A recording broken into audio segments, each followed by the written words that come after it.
Well, 2019 has gone by, and looking back, animation had a fine showing out. I mean, there were just great ones coming out the yin yang. And I think it's time we show some love to the best of the best. We entered into a new decade, but finished off the last one with a bang. So, let's not even waste any more time. We're gonna count down the best animated shows of 2019. Number 10. Love, Death, and Robots.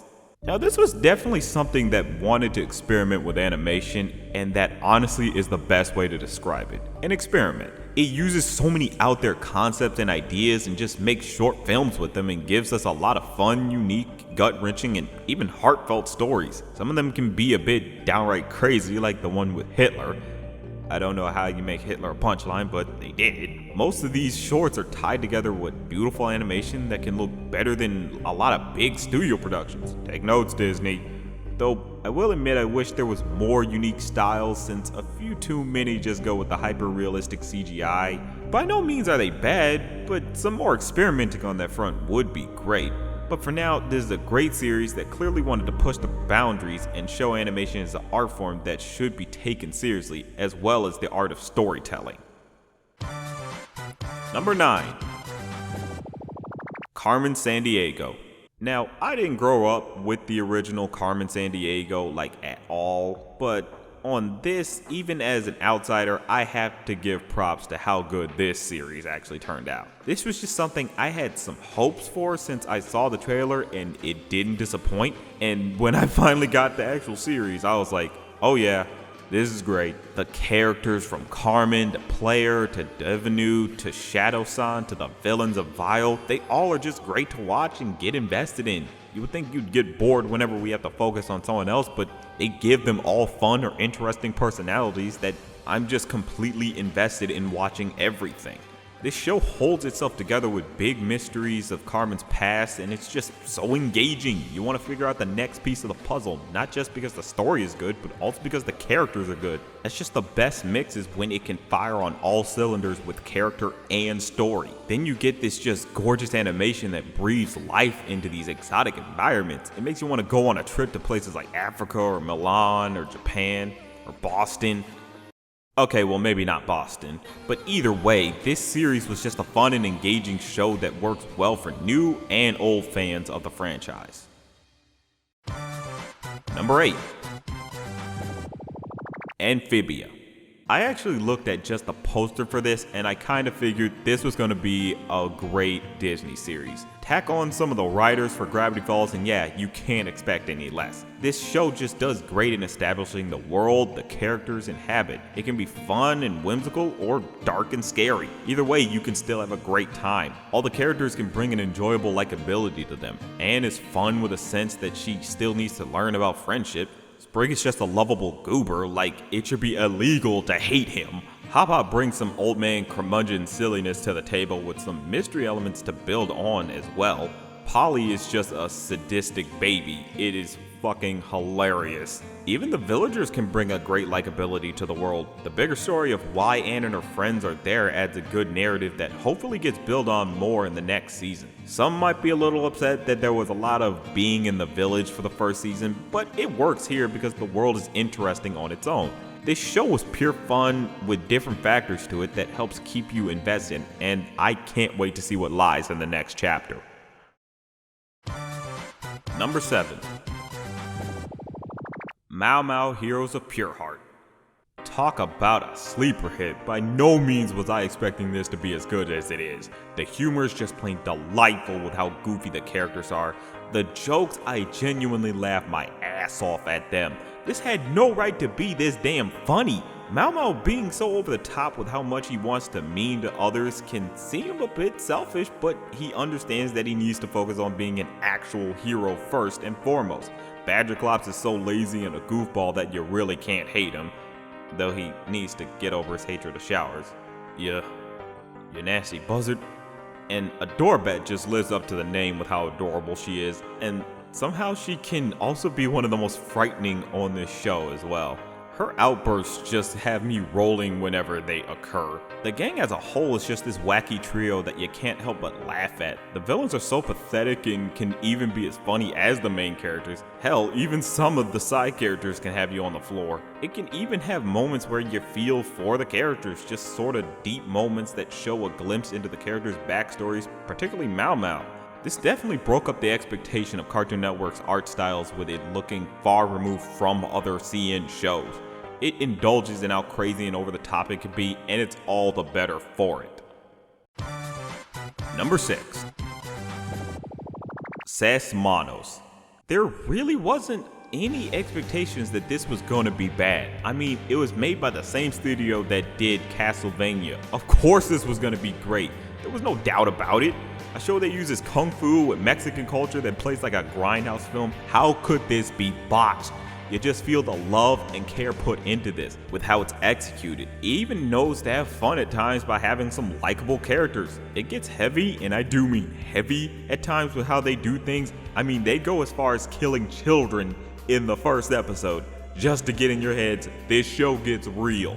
All the characters bring great drama and humor with how the story handles them. From Silencio struggles with keeping himself collected to Brister not having any of the weird shit that's going on, this show gives everything and you manage to get everything out of it.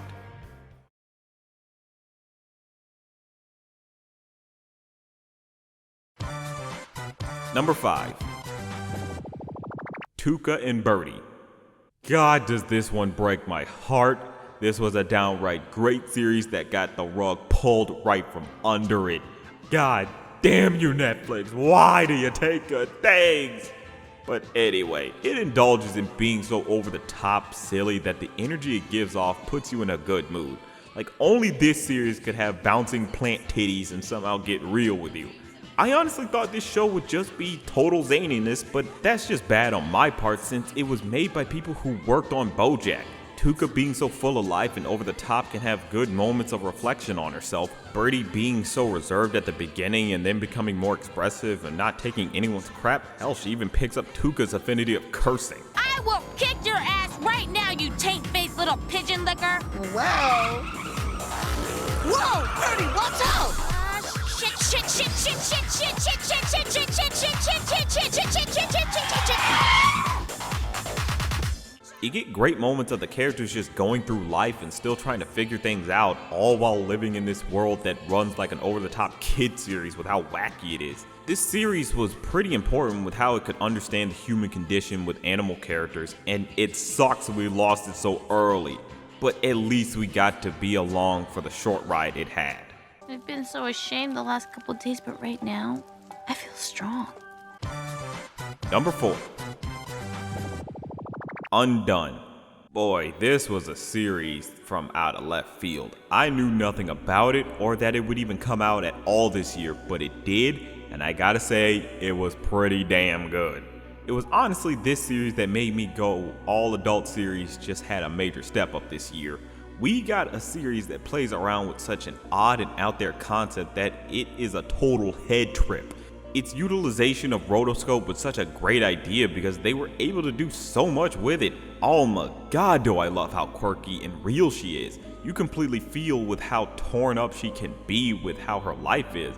An overbearing mother, a boyfriend who wants to support her but finds it hard.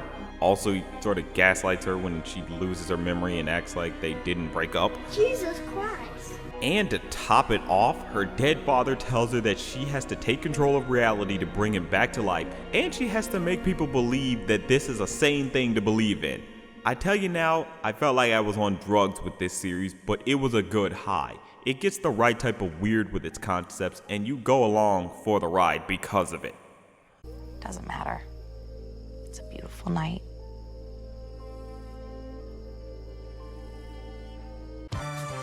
Number 3. Infinity Train.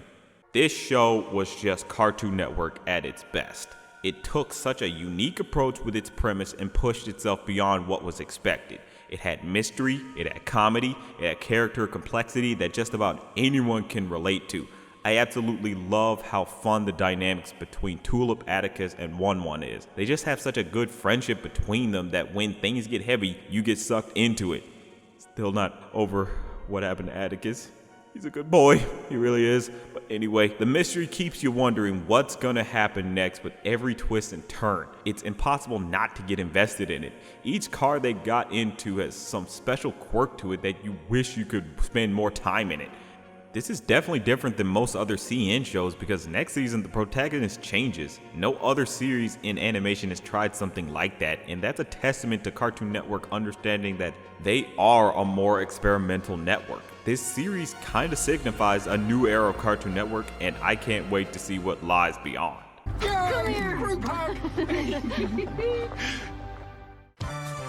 Number 2. Green Eggs and Ham.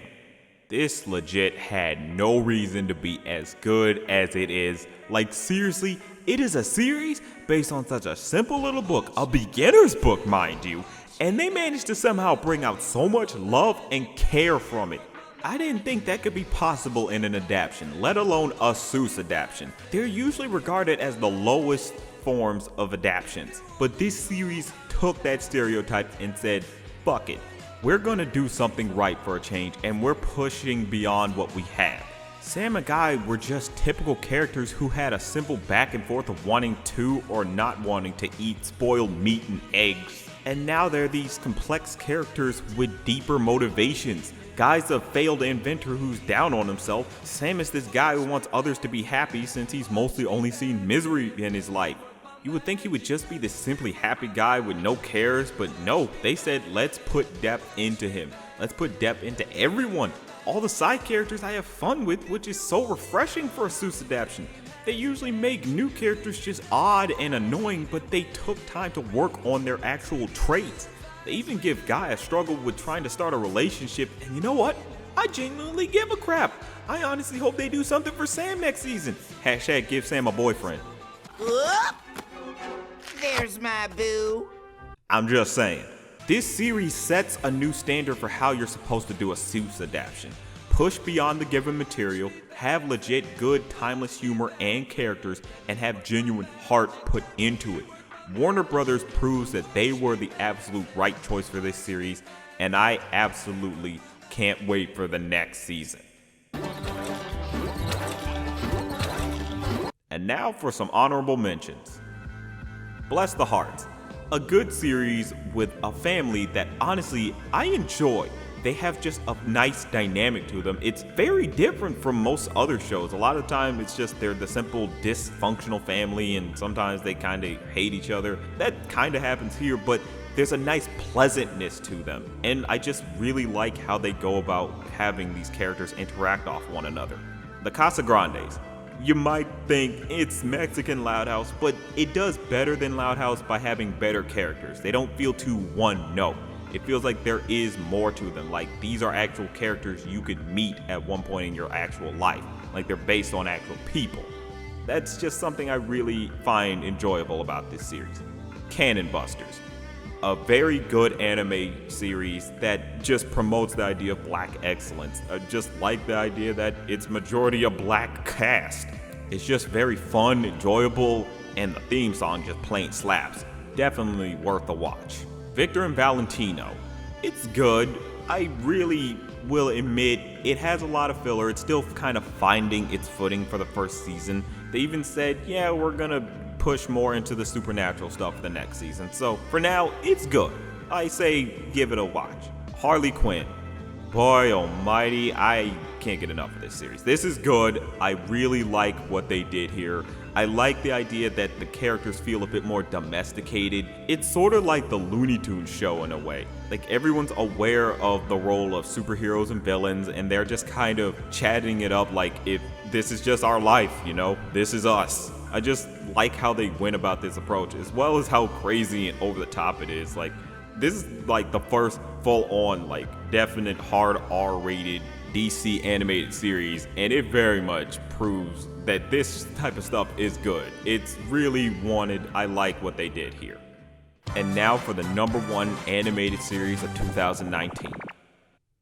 Now, for number one, I'll be real. I normally try to go an unpredictable route when I do these lists, but this one, I couldn't help it. You probably were able to guess it right off the bat, which would make it to this spot. And I don't know, I feel a little self-conscious because it's like, I usually throw a curveball. That's my thing, but this time felt like it needed to be done. What can I say?